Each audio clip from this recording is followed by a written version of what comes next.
.30, let's call the meeting to order. Roll call. Vice Chair Bragle. Here. Member Ackerman.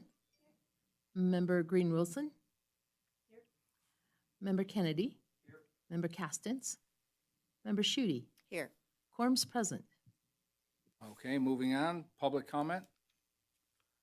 Seeing nobody here for public comment, we're going to move on. Possible action for approval of minutes of the meeting from February 6, 2023. Everybody have a chance to look at that? And are there any changes, corrections, or a motion? I will move to accept the minutes from February 6, 2023. And a second? Second. Or all in favor? All in favor? Is that what we do next? All in favor? Aye. Aye. And we're moving on. Meeting item number 4. That's you, Hope, I think. Yeah, you can read the title Read- of the item. Meeting item number 4A, RDA 2022-0391 for possible action. We have discussion and possible action regarding the progress of the William Street Complete Street Projects, 90% design plans. And I'm just going to turn this over to our city engineer, Randy Rice, who will review these plans with you. This is before you because redevelopment money is being used in part to implement this project and to create the plans. So he's here to give you the update and to hear any comments or concerns you might have. All right. Well, thank you for having me. Again, Randy Rice, city engineer for the record. Today, I'm going to be giving an update on the East Williams Complete Streets project. We're at the 90% design stage. We're progressing towards the 100% at this stage. And I'll be going through kind of what we've been up to, things that have changed since maybe the last time we presented to this group. I see a couple of new faces here. So if you have any questions, feel free to ask them. Happy to spend some time today to go through those. And then also talk about the next steps and what that project's going to look like over the next couple of months, so you can understand if people are contacting you, you'll know exactly what's going on with the project. Oh, and just a brief synopsis here. If you're not familiar, the project limits are indicated in that red polygon. They go from North Carson Street, which is the westernmost terminus, all the way to almost to I-580 interchange there at the freeway on East William Street. Okay, so again, as I mentioned, we're at the 90% design stage as of August 2023. We've obtained the NEPA clearance. So what does that mean? It means that the federal government and the associated agencies that have given us money and grant opportunities for this project have agreed to a categorical exclusion. That means they think that the project really doesn't have any significant environmental or historic impacts to the corridor, specifically because the corridor it has been disturbed previously. We have some properties that have been left on the historical register for possibility, but have not been included quite yet. We also have the public outreach ongoing right now. So we've had a number of open house meetings. We've had a number of RACC, RTC, and Board of Supervisor meetings getting progress updates on the project, as well as public meetings for people to comment. We also had a live website about 1.5 years ago that allowed people to provide comments on what they've seen throughout the corridor, whether it's, biking, walking your dog, access, ADA concerns.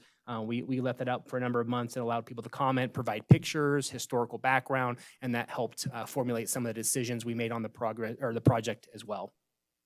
Right now, we're in right-of-way negotiations, so I've left a small picture there at the bottom of the screen. You'll see some kind of red and green polygons there. Those are indications of both permanent and temporary easements. So as you can imagine, as we go through and rehabilitate the corridor, oftentimes we need to change the grade of curb and gutter or the road to make things work a little better, make drainage happen a little smoother, right? So we don't have ponding or puddling throughout the corridor. And so that's an indication of kind of what that looks like. And so the red in that instance would be a permanent easement. So in other words, areas that are not owned by Carson City or within the right of way that we would be paying a just fund to the adjacent property holder for the use of that easement exclusively. And then the green would be a temporary scenario. So in other words, there's going to be some disruption on their property where we would have to make some adjustments to their driveway aprons or to their sidewalk or to their landscaping in order to facilitate the construction of this project.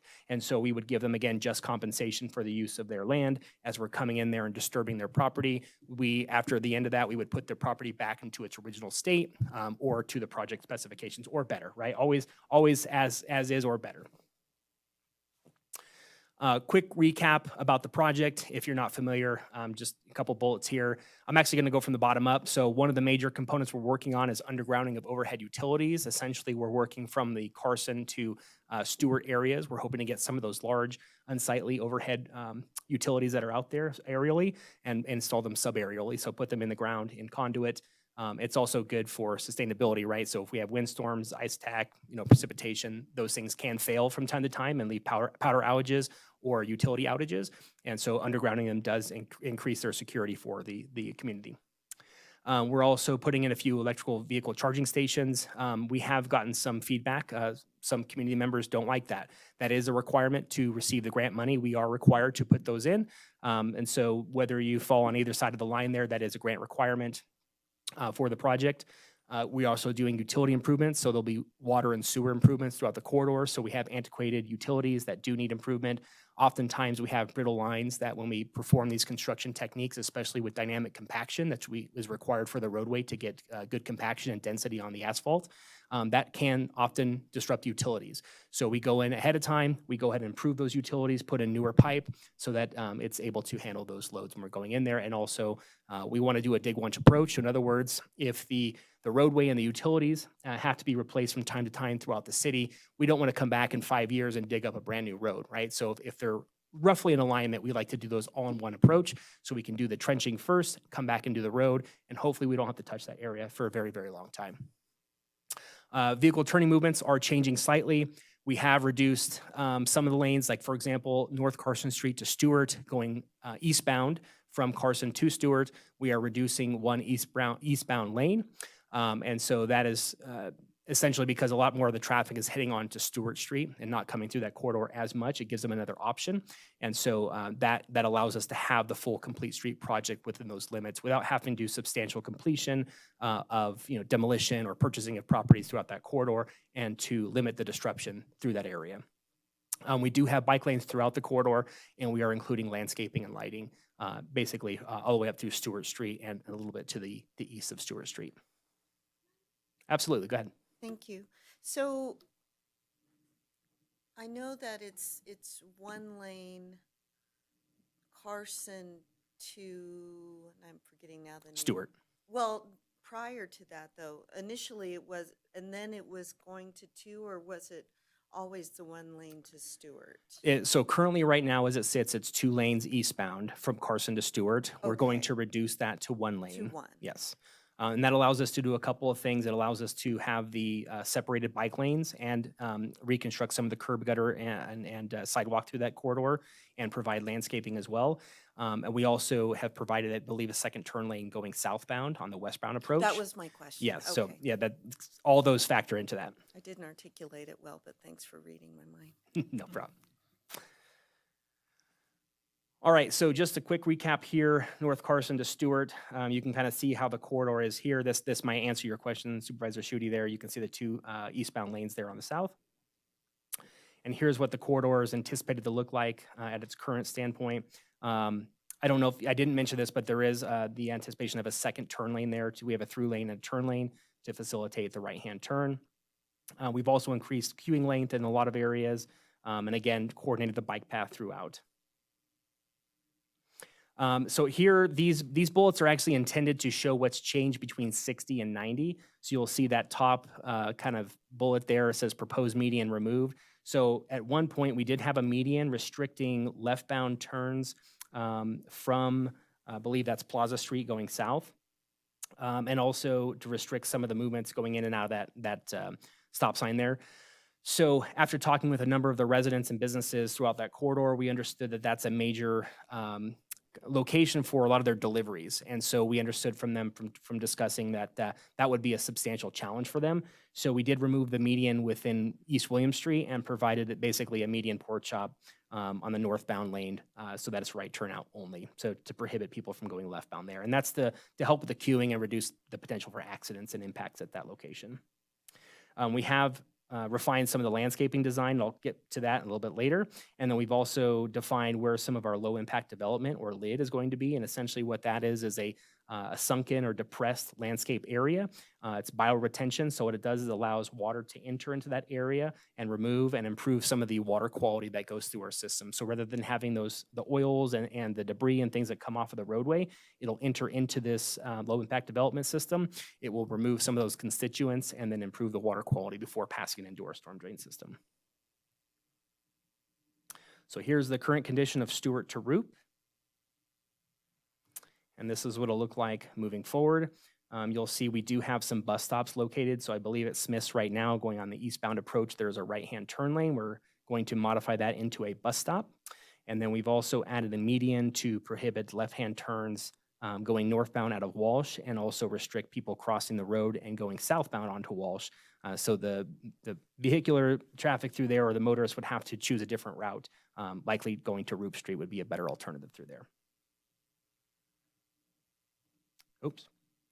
So when it says no significant changes, that's again in reference to the 60% to 90%. So if you saw the 60% design, not much has changed here since the last time we spoke. Root to Mills Park. A couple of things to point out here. Again, we've added a bus stop. We have pushed out the sidewalk at the Oxby Loop location. If you've ever been through that area right now, there's essentially a turn lane that comes in there, and it really pushes pedestrian crossings closer into the property. So by pushing those out further into East William Street, that will help with visibility with the pedestrians, hopefully make sure that nobody gets hit at that intersection. There's a number of approach repairs that we're doing there. You can see at the property at the northeast corner of Roop and East William Street that we're including a new driveway. It's very long. It goes from the edge of the property almost to the other entrance. We looked at 4 or 5 different ways to solve that, and really there was no great solutions without spending a ton of money. So the way that property is accessed will change slightly, but really the disruption to the residents that live there and the property owner will be very minimal. So that was the optimum solution that we selected. You can see the EV charging stations there on the right side of the screen. So essentially we'll be adding those to existing stalls that live there now. And things that have changed since the 60% design, again, we've refined and located where some of the lid is going to live. I've already talked about the driveway. Again, we talked about the visibility improvement on the crossing. And then the one thing I haven't talked about is the median remove. So at one point, our traffic study indicated that they suggested that a median would restrict turn movements into the park. Staff and our consultants, we talked about that ad nauseum and decided that was likely not a great way to serve the community, to restrict access from the westbound approach to the park. And so we removed that median, and we feel confident that that's not going to affect the corridor negatively. Randy, can I ask a quick question? Go for Sorry. It says something about landscaping design refined. Is the palette similar to downtown, or are you going to get to that? I'll get to that. That's a great Okay, question, but okay, I that's do have fine. a slide Thank on you. that. Yep. All right, here's just east of that at Mills Park. Here's what the improvements will look like. One of the things that was discussed at both the RTC and the board, we did provide 3 crossing locations for pedestrians here. This is option number 2 that was ultimately selected by both RTC or recommended by RTC and the board. We did have a location coming into essentially the middle of the park and then further to the east. I believe it was at State Street or somewhere around there. And ultimately we landed on this for a number of different reasons. It's also very proximate to both bus stops that we've selected. We do have a median refuge island there for pedestrians.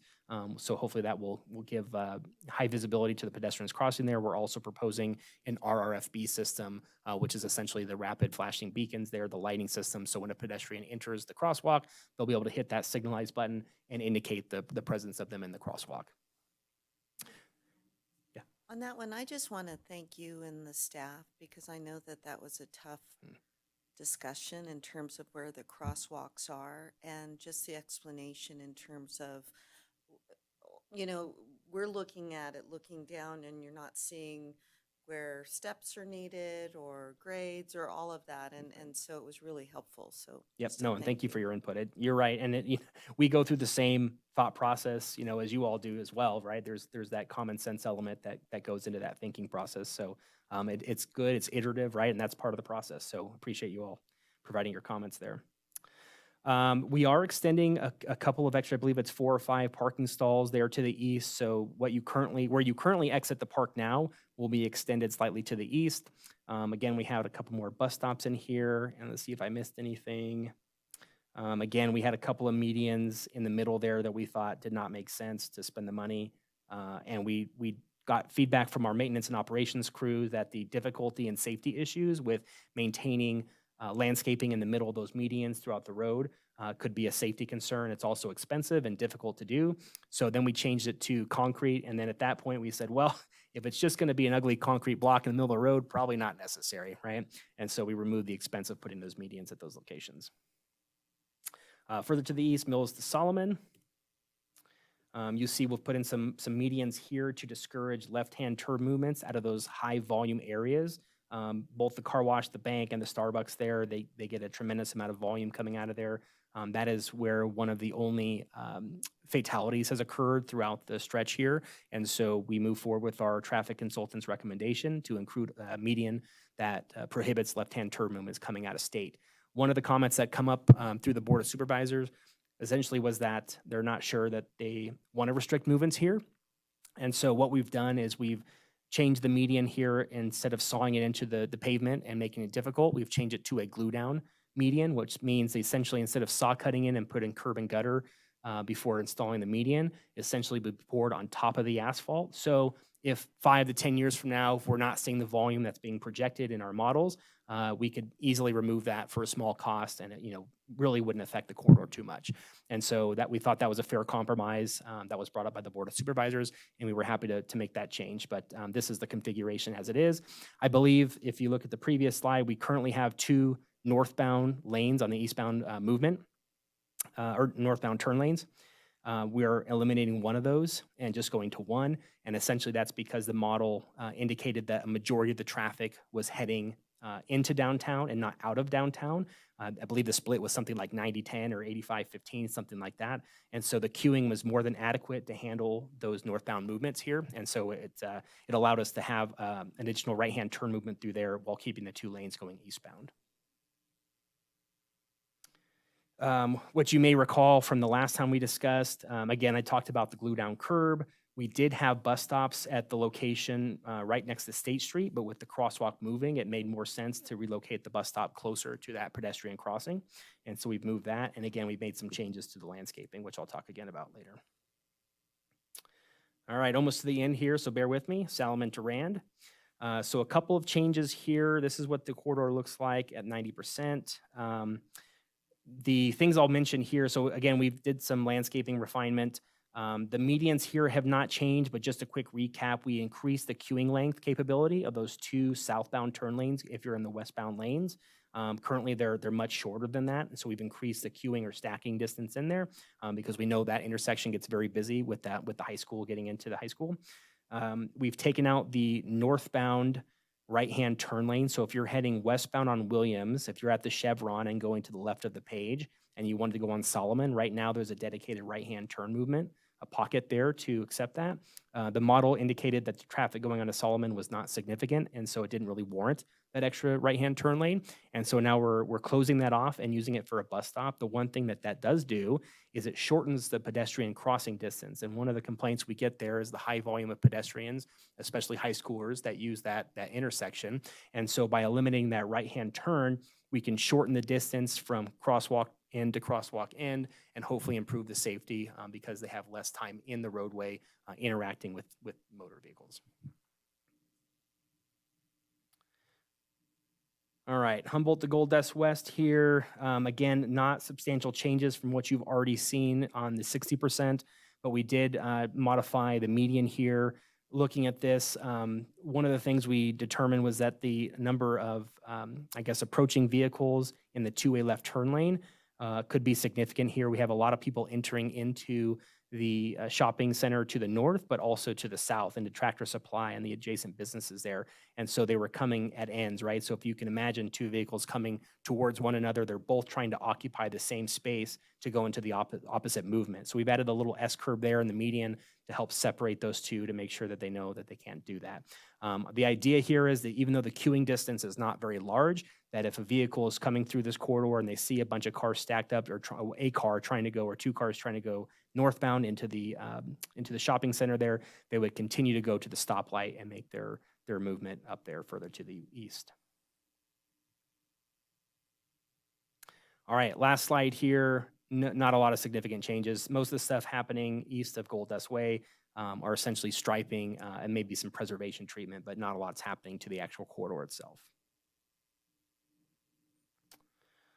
All right, and then the landscape, as I discussed. So, Hope, to your question, from Carson to Stewart Street, we're going to have essentially the same look that you're used to in the downtown zones. We'll have similar lighting and landscape elements that you're already used to from the 2018 downtown improvement project that we did. And then there'll be a small transition zone where the plant and landscape selections will be kind of a mix of the downtown area and what NDOT is using in their US 50 corridor study that's going on now, and they have a master plan for their landscaping. So we went to the NDOT master plan. We looked at what kind of vegetation and landscaping they were suggesting in their studies, and we're utilizing that for the areas east of Solomon.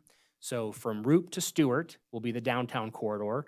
There'll be a transition zone from Stewart to Solomon, and then from Solomon eastbound, it will match largely what NDOT is doing on US 50, and that will continue on as they do improvements further east. So it should be a good blend and transition, a natural transition from the different parts of the corridor, and you'll feel that as a driver, as a motorist. You'll feel like you're going high speeds coming in, right? Busy shopping centers, wide area, lots of turn movements. And then as traffic starts to peel off to go to their destinations, as the corridor gets a little bit narrower, we lose lanes. You'll see the landscaping and that feel, the speed limits will change to match that environment. So you'll be able to have that transition from kind of high speeds, high volume, into medium speeds, medium volume, and then to low speeds, low volume. So you'll feel that throughout the corridor. And as I mentioned there, if you just wanted a mental image as to what that lid looks like, typically you would see in the curb and gutter a DI or a drain inlet that allows water to enter into it, and then it goes directly into a storm drain pipe, which then sometimes go into a detention basin or other infrastructure. This is what the lid looks like. Those little rock-looking items would be maybe riprap, and there'd be some vegetation in there that would have good uptake of nutrients, and so they would soak up some of those constituents. Go ahead. Absolutely. I noticed that turning off of Carson Street onto William before you get to Stewart, there was a little strip mall type thing removed, and there still is a building that has kind of a big shrub that comes out, and there's a power pole, and the sidewalk narrows to about like this. Is something going to be done about that? Is it the little curbing around it going to be taken back?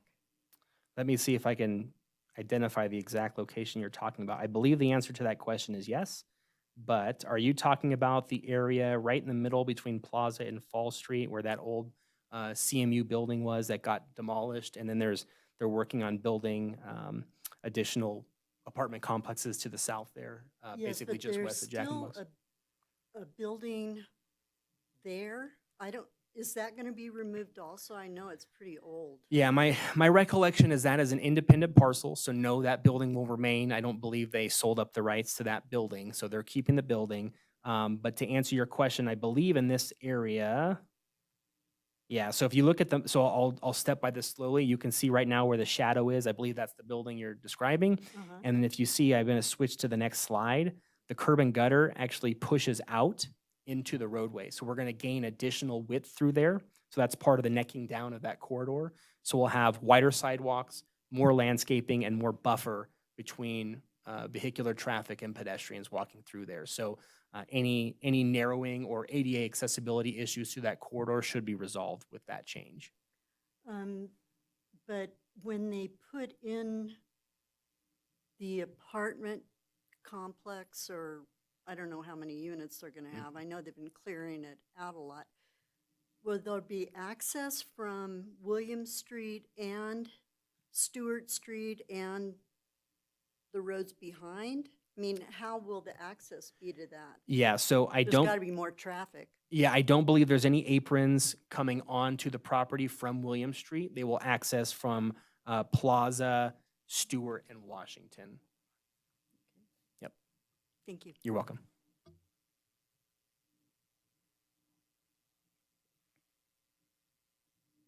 Okay, last couple slides. So next steps here for design milestones. Right now, we're working again on those right-of-way negotiations, and that again, that's just part of the federal process. We are mandated federally to do that as part of the grant process. We actually have to also have a third-party kind of QA that goes along with that. So we're working on that process. That is time-consuming. We have to meet individually with all of the landowners throughout that corridor that we're requesting access from, and then depending on how those negotiations go, we may have to modify the design. So that's a very iterative process as well. But after that process is finished, around fall or winter of 2023, we'll complete the 100% design. And then we'll start to obtain the notice to proceed to construction from the federal government. And we're looking to advertise the project to bid an award around spring of 2024. So, roughly 8 months from now or so. And let's see, or 6 months from now. And then let's see, spring of 24, we're going to have a future meeting. That's the award of the project. And then at some point in the spring, right after the project kicks off, we're going to have a what we call a construction's impact meeting. And what that meeting is intended to do is help the people that work and own property in the corridor understand what impacts they might perceive or see during the construction of the project, how they're going to access the property, if they have problems, who can they call. Sometimes, we'll have construction activities, we'll dig up a water line or break an irrigation line, or they put a plate somewhere that they weren't supposed to, right? Things come up all the time. It's fast moving. There's a lot of elements going on. And so it's just helping them understand who to call when problems arise from staff's perspective, from the contractor's perspective. And the contractor, once they're on board, will be a part of those discussions. So it'll be a very transparent process. So anytime there's a problem, they'll know who to contact and who to get a hold of. Project communication tools, so you can always go to carsonproud.com. You can text Carson Proud to the number provided here, which is 775-522-5722, and that will set you up on a list. So anytime that the Carson Proud website is updated, it will give you a text alert, a notification on your phone, and let you know that something's been posted. Darren Anderson is our project manager for the project. He manages the day-to-day of this. His email and phone number are provided there for you as well, Darren Anderson or danderson@carson.org, or 775-283-7584. With that, I believe that's the end of the presentation. Something for those of you who may not know, early on in the project, we did do a competition with the high school, who is a stakeholder in this project, to design a logo, and that's the one you're seeing sitting there in front of you. So it's been a long journey to get to here, nearly 2 years in the making, and a lot of conversations, but we're almost at that end milestone, and we're very excited to provide this final product for you and get this roadway looking nice and running nice. Okay, thank you. If the committee has any comments or questions for Randy that you haven't had a chance to discuss, that would be a good time. Thank you. On the turn lane, with the two left-hand turn lanes, is that an actual barrier or is it striping? On which point of the corridor? Toward the end, so the east end. Right at right there, at yes, the that Solomon. median. Yeah, so there's a median there going into Old Gold Dust Way, into the parking center. Right. So, yeah, so it's just that little squiggle that's looking green, but Correct. it's an actual median. I believe that's proposed as concrete median, yes. Perfect, okay, thank you. Just a quick question. So going east from Carson Street down William Street, when does when you get past the Smiths, is that when you go back to 2 lanes? It's actually just before Stewart, so you can see here that okay. it goes I back see. to 2 lanes. Jack in the Box. Yeah, Okay. one of the problems we were having there is the people that wanted to go southbound, right? If they were waiting on cars or turns or what have you, we didn't want them to stack up all the way down William Street, so Sure. we provided that turn pocket there to make that through or a turn Makes sense. option. Yep, All right, thank you. you're welcome. Anyone else?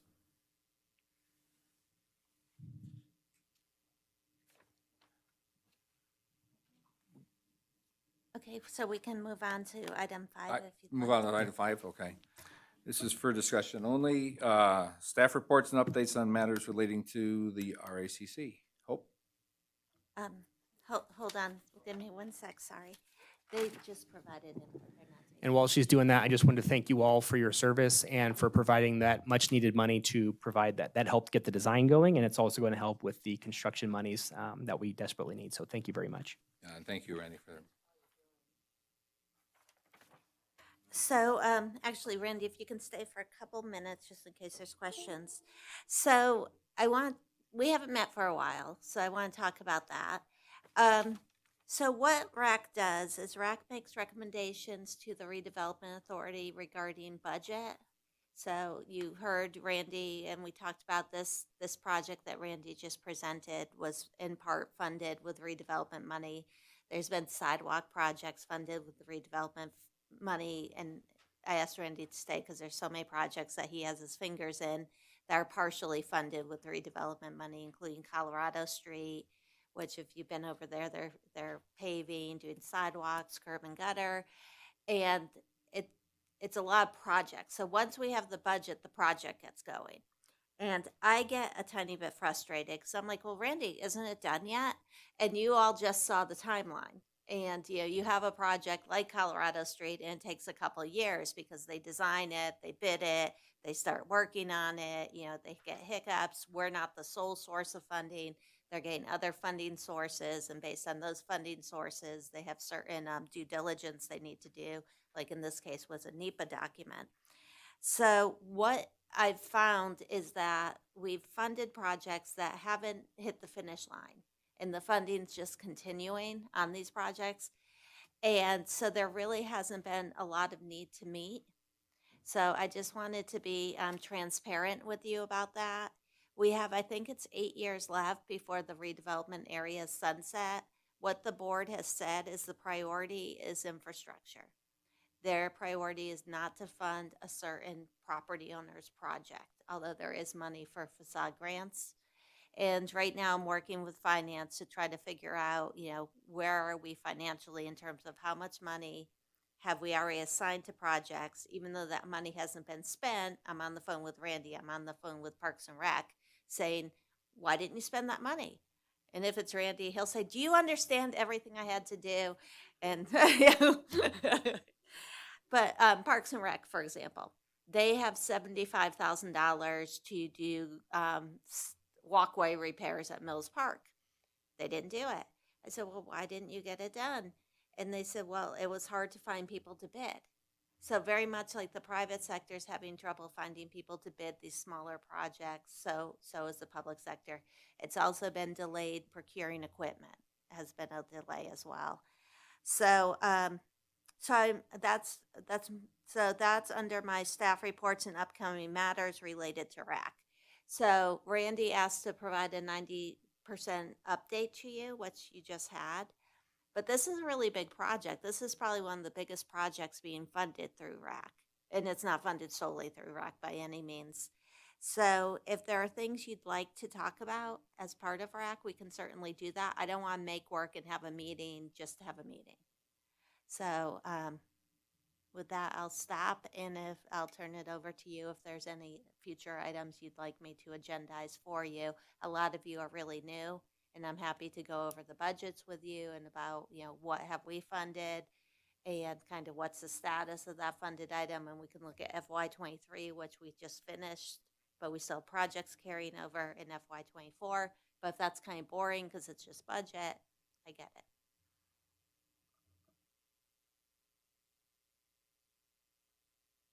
Actually, Hope, I would love the idea for agendized to just revisit really what RACC does, the importance of RACC, and so that even people within the community understands what the redevelopment district is really all about, and why how it came to fruition and its purpose. And so I think that would be useful not only to the members, but also really to the community at large.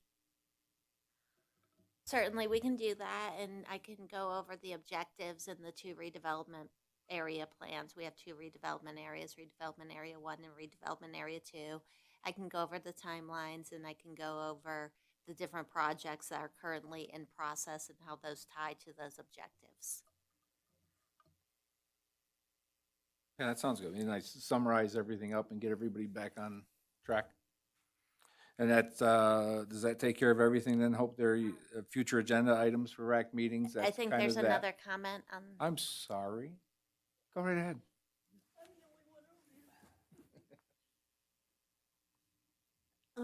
I notice, and maybe you can address this too, a lot of additions of bus stops. Is there a lot of bus stop use? That is a great question. We currently do not have a bus stop or a bus route through the corridor.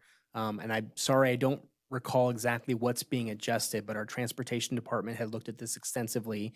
And with the improvements proposed, it makes a lot of sense to relocate the existing east-west bus path that goes through there onto East William Street with these new bus stops. Because as it currently sits, it does not make sense to have a bus route because there's limited space for the bus to actually pull out and to allow for safe ingress into the bus. So with these improvements, it allows us to essentially relocate that bus route onto East William Street. And are they expecting that to encourage more people to use the buses? Because, you know, I see jack buses around once in a while, but I don't really see a lot of buses other than school buses around town. Yeah, at all. no, that's a great question. I want to say it's on Long Street, but don't quote me on that. But no, I don't think the intent is it will increase the bus usage per se. It's just in line where people would want to use the bus. So in other words, central services, banking, the Smiths, right? We're trying to get people that need that vehicular access or accessibility to those locations that are important to them. Yep. Comment as well. In our last meeting, we discussed the archway project with the railroad and how we couldn't get the structural integrity correct. Have we come across something that would help? Dang it, I thought I was going to come out of here unscathed. But thank you for bringing that up. I'd love to give an update.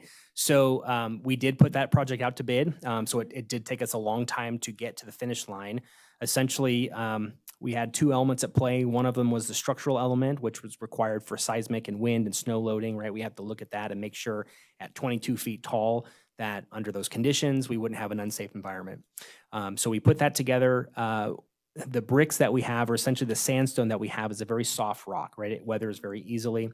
And so the way that we had a specialist that had a facade design, or essentially would make that a veneer that would go on top of the brick, but it uses special structural anchors so that it could essentially float, is what the word I'll use. I'm not a structural expert, but essentially it would be independent of the structural monolith that was being designed underneath it.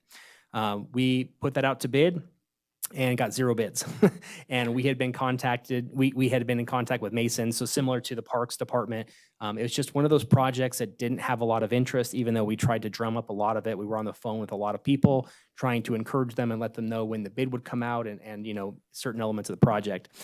With that being said, we have now started a new structural design. It's a limited cost. I think it's like $15,000. So we're going to scrap what we had.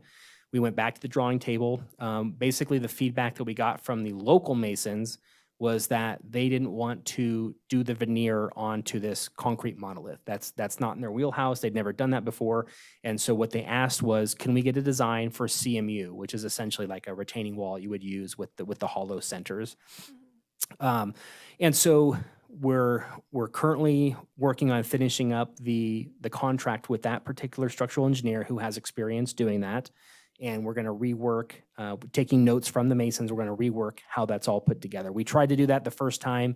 We didn't quite hit the mark. And so we're kind of going back just a little bit. The design's still at 100%. Everything else is going to be the same with the exception of the structural elements. And so those are going back to the drawing board. We're using a new structural member that connects the veneer. We're changing up the thicknesses and the dimensions of the veneer pieces, which is more in line with how the masons would like to build the project. And so while we're still, I think we're 2+ years out after we started talking about this, and I'm ready to pull my hair out. I'm sure I've already lost some from talking about it. We're getting so much closer to having the end product. And I hope and I think that the bid prices will reflect that, and masons will want to come in and do this project the way they've asked us to do it. And so it's taken us a little while to get there. Perfect. I will note, I understand your frustration with the bids. I'm a property manager, and everybody in town just has washed their hands of doing estimates, so Yep. it's really difficult right now. So thanks for bearing with us. Okay, so if there's no other input, we can certainly schedule a meeting, and if we have more information on the arch, we can have an update on the arch at your next meeting, and we'll have to look at the calendar to see when that is. And we can move on then to item 6, public comment. Okay, public comment. Is there anyone here with anything? Not seeing or hearing anything. We move on for adjournment.